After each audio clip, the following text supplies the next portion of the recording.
Good evening, and welcome to another episode of Woke Nation. Uh, we're out of summer. Some might say finally. I know my brother, who lives down around DC, he loves winter for some reason that I just simply cannot fathom. Um, I often ask him whether he likes to see nature die, because that's all winter really looks to me like, is just skeletal trees and gray overcast clouds. The sun even doesn't seem to have the same shine and warmth to it.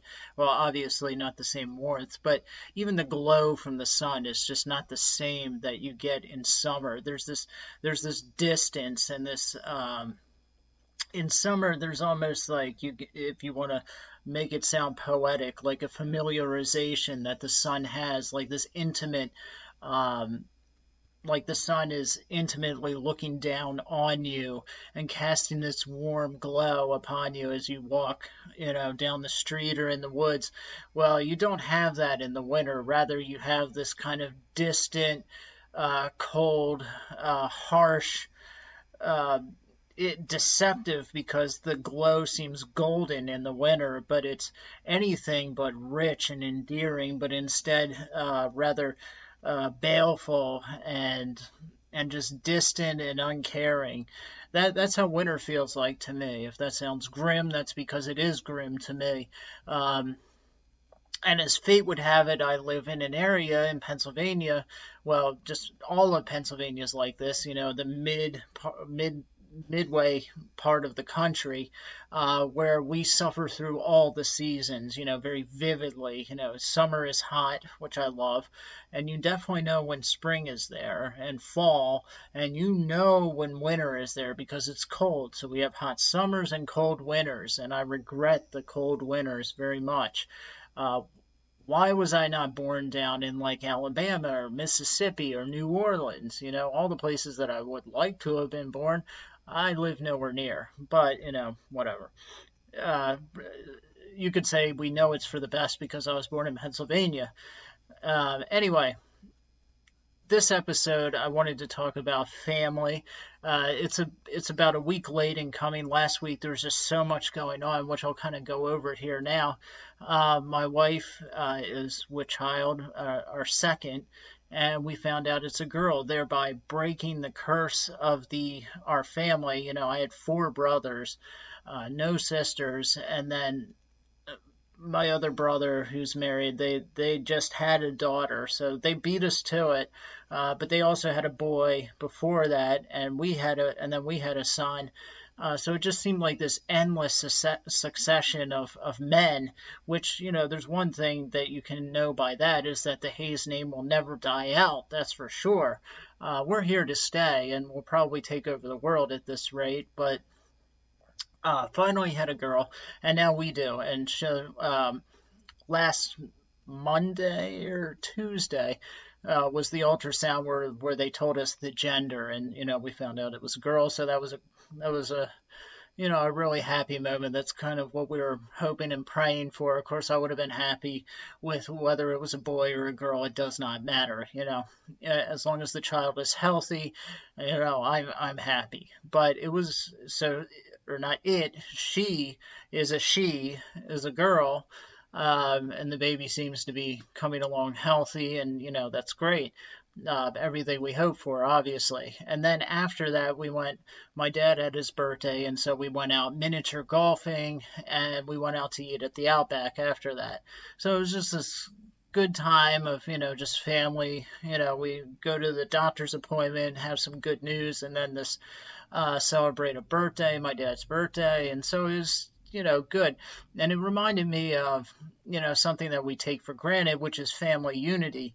In this increasing isolation that I see, at least, throughout the country, of people in this it's very easy to become isolated, I think, in this country today because everything is so incredibly fast paced. It's very easy to get sucked into our own little worlds. That's what social media helps create too, is your own little world, where you feel like you're connecting with people all the time, but you're actually not. One of the most deceptive things also about Facebook in particular is that, and I noticed this, when I was in my addiction, I would get on Facebook and I would see all these people that seemed to be just living the dream. They would post pictures of them in France or at the beach, or here this person's getting engaged, or this person's with their family over here. And it gives you this impression, this false impression, that everybody's just hunky-dory and living the dream and things couldn't be any better. But then you run into that person on the street and then you realize that a lot of that's just a facade. Yeah, they went to France, but those pictures are 3 years old. They haven't been out of Delaware since then. Their marriage is rocky. Their kids are angry at them. They just crashed their car and they got laid off from their job. So, now, of course, not everybody's story is that dark, but it's just the point remains that social media kind of gives you this illusion, this very false illusion that everyone around you is living the life they want to live, and you're not, And so in an attempt, I think, that a lot of people feel to keep up with the Joneses, you start posting your own pictures of maybe a road trip you went on 5 years ago. You take, that's part of what I think this whole obsession with selfies is to so that everyone around you can just think that you're living this awesome life. It's born out of envy, I think, not a healthy sense of I want what you have because what you have is good, but out of this envious competition of materialistic, just this drive to be better in everyone else's eyes, and it's very easy when you're doing that to lose sight of yourself, and also to lose sight of actual meaning in life. Everything just becomes another selfie, another post on Facebook, another tweet. How many likes does this picture get, rather than actually living in the moment and experiencing that, say, trip to go miniature golfing, or the meal you had at the Outback with your family, rather than setting your phone aside and actually enjoying a conversation, something very few of us do anymore. Have a lengthy conversation just about life, and what's going on in your life. Rather than doing that, we pick up the phone and we're snapping pictures of, oh, look what the chef just brought out. Let's arrange our asparagus so it looks beautiful next to our filet mignon, and then post that on Facebook. And, oh, gee, look, cool. I had a good day because 75 people liked it, gave it a thumbs up. 13 people are commenting on it saying, oh, I too had a good experience at the Outback. Look, I'm connecting with my friends. Look, guys, I had a great weekend. I went to the Outback with my family. Look at all the selfies. So there's the proof that I actually did this thing. Look, we're all smiling. So it was a great time in the pictures. And look at all these people that also went to the Outback. So I'm tired right now. But you do all these things in lieu of actual relationships, actual conversation, actual connecting. You think that the comments on your Facebook mean you connected with somebody in California. No, you didn't. They weren't there. You didn't share the moment with them. Have they ever visited Delaware? Do they know what you look like in person? Do they know anything about you? No, you didn't connect with them. It's just another isolated person across the country who's actually probably just as lonely as you are and trying to keep up this facade in the same way that you are, that your life is perfect on the outside and that other people should envy you in the same way that you envy others. And I think that that this social media obsession is really detrimental to family relationships. This obsession with the outside appearance means that we spend very little time on like inner relationships.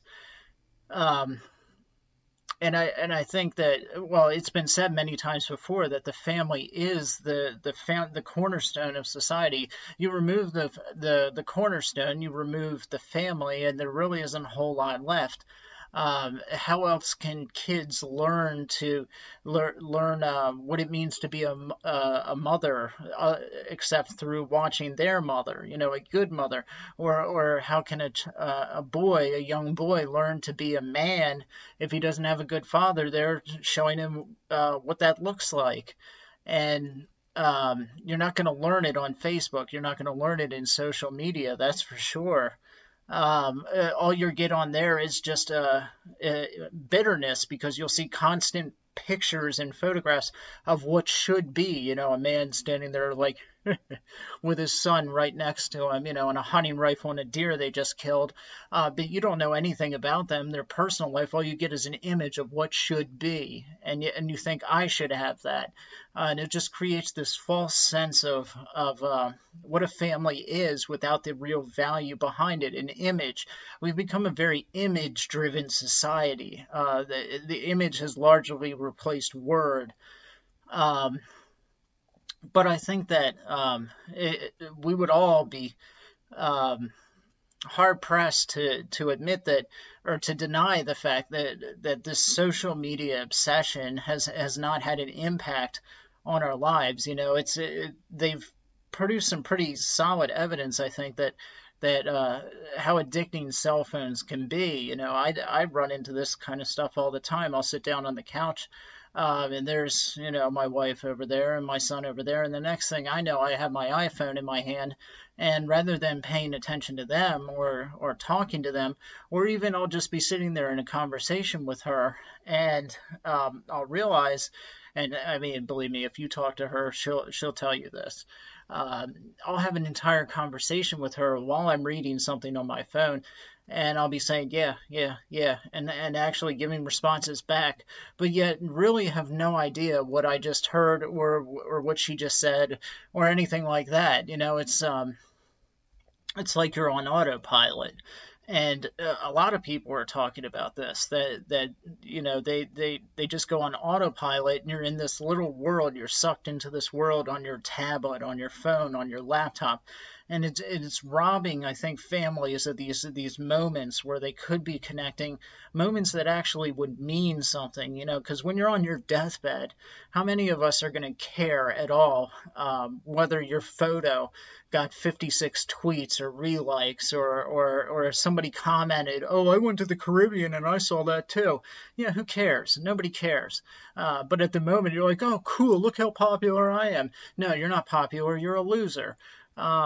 Because on your deathbed, you're going to look back on that and be like, right, my wife was sitting right there, and rather than talking to her, I was looking at she was talking to me. I ignored everything she said, but yet the whole time I was staring at a picture of a family I don't know, who got to go on a cruise in the Bahamas, and yeah, I basically just sat there and was jealous of their life, rather than actually building a relationship with my wife.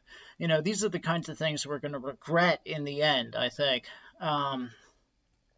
And all the research, everything people are talking about these days, is that technology is only going to make this harder. It's not going to get easier, with virtual reality just around the corner, artificial intelligence just around the corner. They're doing everything they can to make it so that technology and these artificial worlds are there to supplant the real world. Oftentimes I wonder whether this is like some kind of concerted effort, like a conspiracy.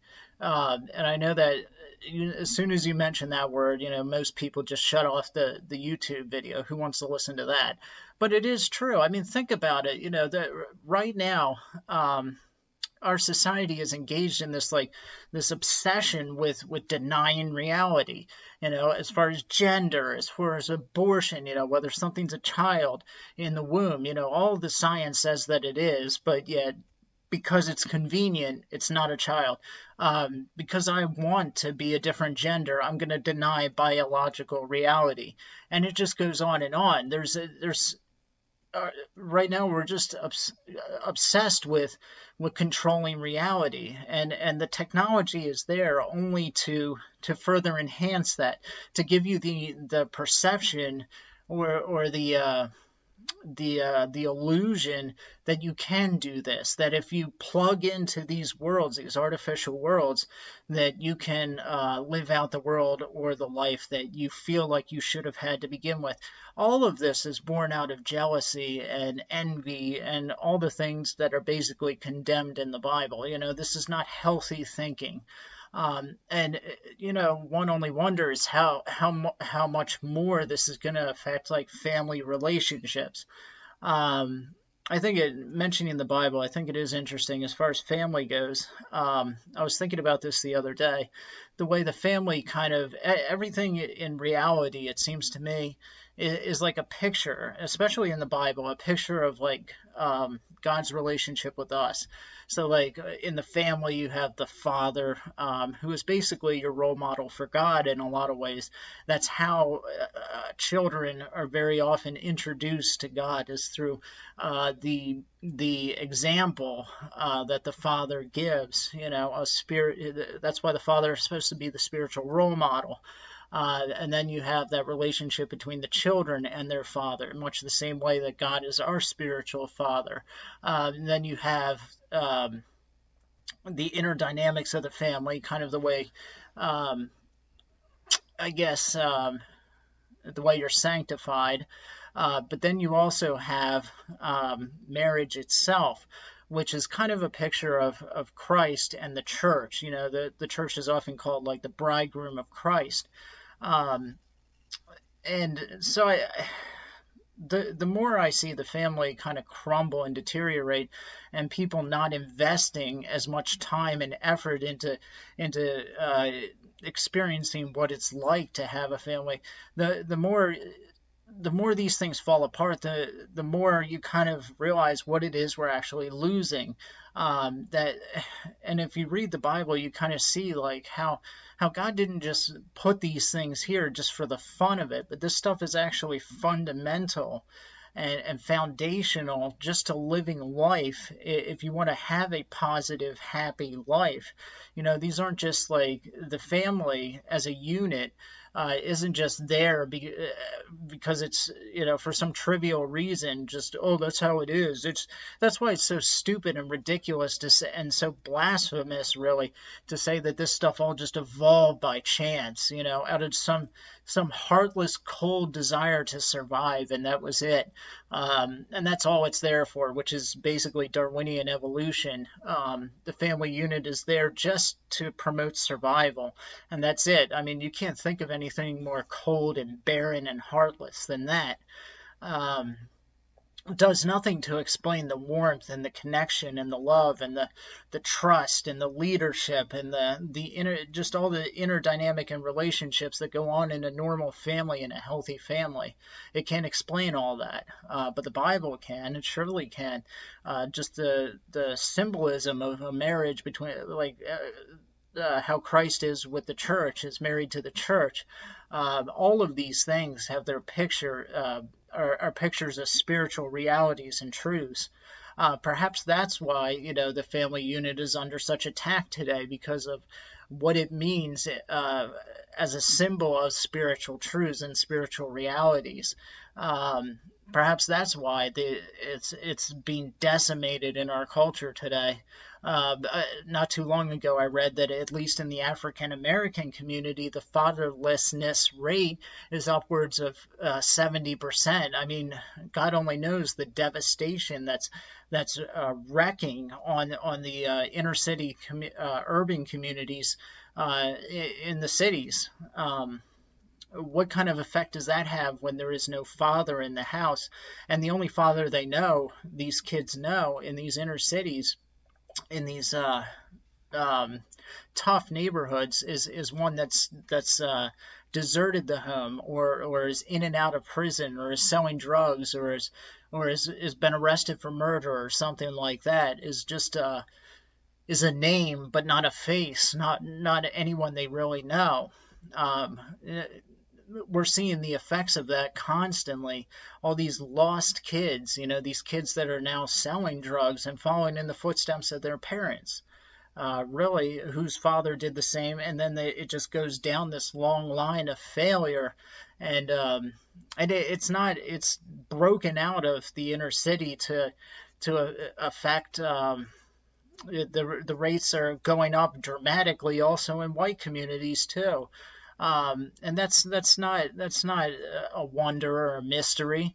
I was in a conversation with a counselor that I have, and we were talking about that, why there's such a high fatherlessness rate in the African American community. She's African American, and I was saying I think it's a moral issue, because you can point, or I was just saying I think it's a moral issue. I think that good values, Christian values, aren't being taught the way they should be in these inner city communities, that the church has largely failed there and has fallen out of its central position in the community.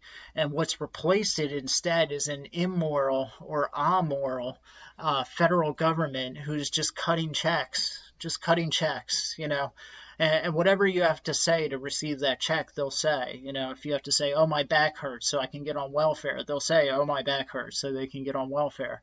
I've known several different women in Wilmington that intentionally had children with as many different fathers as they possibly could to receive the maximum amount of money from the government in recompense. Because the fathers surely weren't stepping up and paying for their children with child support. So they went to the government and said, hey, I don't have a job. I'm on welfare to begin with, and now I have 7, 8 kids from 7, 8 different guys. You need to support me, chump. And Uncle Sam snaps to and starts cutting checks.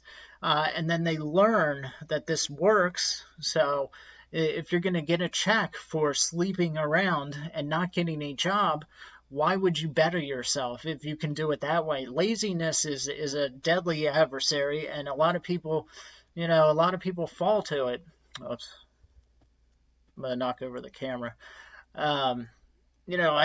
Everybody struggles with laziness. If you can just do the easy thing, it's very hard to say no to that when you know that success is right around the corner. Just do the easy thing, the thing that comes easy. But then we wonder, when the church has fallen out of the community, why so many men are ending up in prison and everything. But anyway, so I told her that. I told her I think it's because the church has failed in its mission of preaching the gospel, of preaching what sin is, and what our relationship to God, that He's the Creator, we're the created, and He has these set of rules in the Bible, this expectation of how you should live, and that largely the church has not succeeded in or is not doing. It's not fulfilling its mission, its purpose, which is to preach the gospel and the counsel of God, which is revelation, the Bible, special revelation. It's not doing that, and instead it's compromising these seeker-friendly churches, which are more there to just take care of people's felt needs. A lot of contemporary churches today, rather than having the focus on God, the focus is on the individual outside the church. So they're not even focusing on the actual members of the church who profess to be Christians. Rather, what they're focusing on and trying to please, when I say focusing on, I'm talking about pleasing, is the sinner outside the church. And you may say, well, we're trying to reach them, evangelize them. That doesn't mean that you kowtow to their expectations of how worship should be. somebody who's not a Christian, who has no concept of God or how God expects to be worshipped, should not be setting the standard for how we should worship in church. And yet that's what essentially is happening. These churches are saying that, well, this is what it would attract people to come in here, and so that's what we're going to do in our worship service. And that's just completely backwards, failed concept of how to evangelize. All that does is tell the world that the church, A, does not have a backbone, B, that it will kowtow to any social fad that is going on out there, that it will literally get down on its knees and just beg people to come in with the most. Right, just recently, the Anglican Church in England had a sort of carnival inside one of its cathedrals, just because they were so desperate to attract people in. This was over in London, I believe, and the Anglican bishop ended up giving his sermon at the top of this helter-skelter. I think it was like a merry-go-round or something like that. Or it wasn't a merry-go-round that he preached from. It was like a long slide, and he was halfway up this giant slide. They brought a carnival into a cathedral, for goodness sakes. I mean, of all the profane things you could possibly do. But that tells you all you need to know right there of where the church is at. So this is the church that is supposed to be building and communities and enriching communities and preaching the counsel of God, the gospel. And it's just utterly failed. And so that was my opinion on it. And basically, she didn't agree with that at all. She said that, and this will be, a topic for another episode, but she basically said that the reason there is such a high fatherlessness rate in the African American community is because of systemic racism with the police force, arresting black people in disproportionate numbers. Some of that may be true, but I've seen a lot of pushback to that kind of thinking, that how true that really is. I don't believe it's true enough to where the numbers, it can account for upwards of 70% fatherlessness rate in the African American community. I don't think it can account for such high numbers. I really don't. And if it's true that that's partially or even mostly to blame, let's say that for the sake of argument she's right and it's all systemic racism, then why is it that the white community now is also having skyrocketing fatherlessness rates in their families too? Why are their families also disintegrating? You can't say that it's systemic racism there as well. That would kind of negate your argument. So it doesn't hold for me that this could all be pointed to as racism. Are there some bad cops out there that go around disproportionately abusing African Americans in the inner city? Sure, I'm sure there are. But is the police force on the whole systemically racist and racially motivated in a negative way? No, I don't think so. And I've never seen any hard evidence to actually back that up.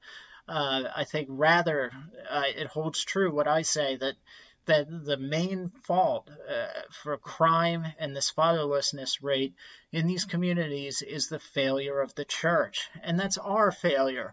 Those of us who go to church, who claim the name of Christ, that's our failure. The family is our responsibility, those of us who have families. And even if you don't have your own individual family, let's say you're not married and you don't have kids, you are still a part of a family, and you should operate as such. And do everything you can to make sure your family, the one you're a part of, is operating in a healthy, godly, Christian manner.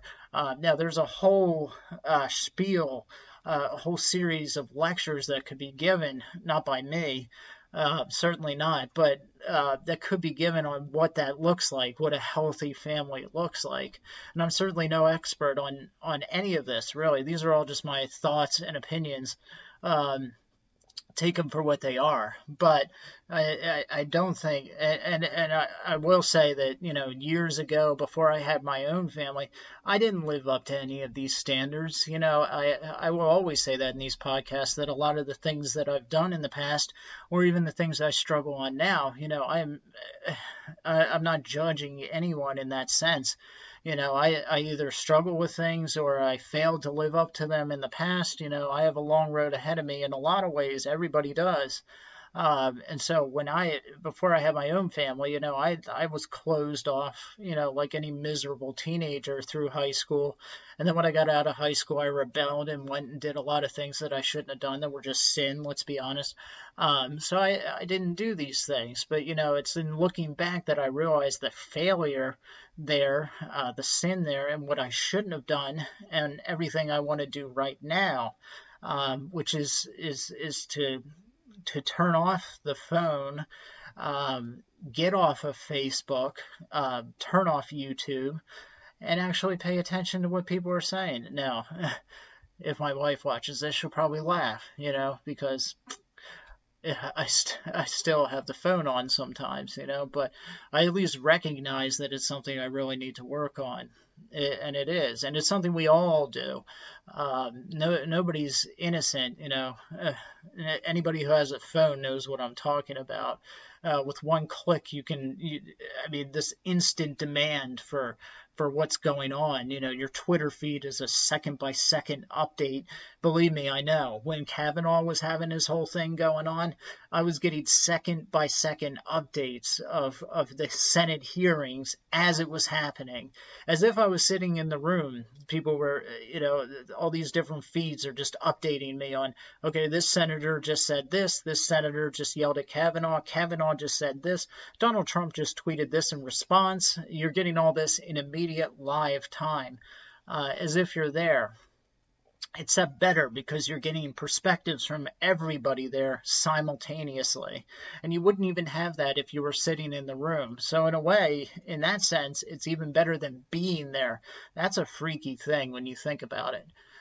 But anyway, the bottom line in all this is that I think where we should put our focus, and I hope everybody just at least takes this and applies it to their own life in a small way, is that when we're all on our deathbeds, the things that we're going to look back on are not moments on Twitter. It's not going to be how many miserable, whatever minuscule, stupid number of followers you have on Facebook or some freaking thing like Twitter, or whether I got a new subscriber on YouTube, my YouTube channel. No, none of that matters at all. What matters is your relationships with your family, your loved ones. Those are the things that we should care about. This world has gotten on for such a long time without things like social media or telephones or any of this crap that really is, I don't think, when you weigh the net benefits, I think it's more of a drawback than a positive. The world has survived for a long time without any of this technology, and it probably, arguably, was better without it. Than we are now. Just the narcissistic insecurity, the envy, the greed, the me that is all coming out of this. This obsession with self on social media. It's not good, and it certainly in no way helps the family when we all sit down. Instead of turning off the TV and having a conversation, we watch Keeping Up with the Kardashian reruns while we eat our TV dinners. Okay, well, anyway, that's my episode for the week. There's going to be another one of those quick thought videos later in the week on environmentalism and why it is, not an accusation, but just a question on my part, why there doesn't seem to be more concern among Christians and conservatives about our environmental state in the country. And I'll go over with you then exactly what I'm trying to get at. I'm not becoming a traitor and thinking that we should dig up the new Green Deal, nothing like that. But at the same time, I see two extremes here. You have AOC and all the rest of the nutcases over there on the progressive left with their Green New Deal, Bernie Sanders, all of them. But then I don't see, on the opposite side, it seems to be a lot of people that just don't address the issue at all. The Amazon is burning right now, and I don't hear a whole lot on the conservative side about it at all, except to yell at the AOC side of things, the progressive side, and yell at them for kind of using this as fodder to promote climate change. That here's man again destroying the environment. But I don't see a whole lot of genuine concern to dwindling elephant populations in Africa, in Botswana, or any of these places, in the logging industry's mutilation of the Congo rainforest or the Indonesian rainforest, or any of these things, the evaporation of or the total destruction of the orangutan populations in Sumatra, any of this stuff. I just don't. I hear about it from the progressive left, and which is great, but their solutions are insane. But then the conservative side, which I agree with on most things, they're like silent on the issue, except to throw rocks at the progressives because they're insane. And so you have these polar opposite sides, and the issues not actually being addressed. And so I'm going to talk about that because this has been bothering me for a little while. I will say that there was one conservative that I've heard routinely talk about, like, dwindling elephant populations in Africa, and I'll talk about him too when we do the episode. So stay tuned for that. That'll be this week. It's one of those quick thought videos. Last week I did one on the rapture, which got back a few comments. I'll talk a little bit about that too in the video, but it'll be a short video. Anyway, this is the episode on the family this week. Turn this off and go spend time with your family. Good night, and God be with you.